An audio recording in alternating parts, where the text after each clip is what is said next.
সবর বাংলা জানেন তো কি? ধৈর্য। ধৈর্য এমন একটা গাছ যে গাছের চারিদিকে কাটা, কিন্তু ফলটা মিষ্টি সুস্বাদু। এই সুস্বাদু ফল খেতে হলে এই কাটাগুলো সহ্য করতে হবে।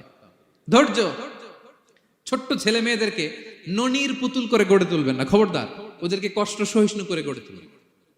আপনি থাকতেই কষ্ট করা শিখান, তার জীবনটা স্মুথ হবে, তার ক্যারিয়ারটা ব্রাইট হবে, তার ভবিষ্যৎটা সুন্দর হবে।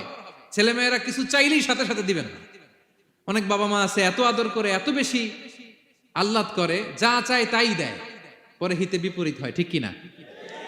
ছেলে মেয়েকে অভাব শেখান, ছেলে মেয়েকে কষ্ট শেখান, ওদেরকে সংগ্রাম শেখান, প্রতিকূল পরিবেশে কি করে টিকে থাকতে হয় এটার সবক শেখান।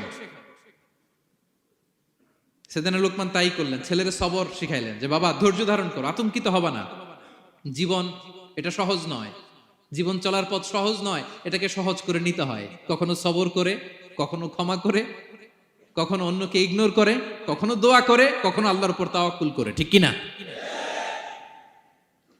ছেলে মেয়েকে আদর করে বোঝাবেন, বাবা এখন তুমি বাবার হোটেলে খাও, মায়ের হোটেলে ঘুমাও।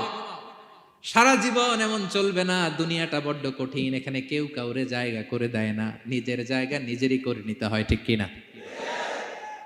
ছোটবেলা থেকেই তাকে দৃঢ় মনোবলের করে তুলতে হবে যে বাবা দুনিয়াটা এত সহজ নয়, এটা সহজ করে নিতে হয়। This is the life hacks. এই লাইফ হ্যাক গুলো আপনি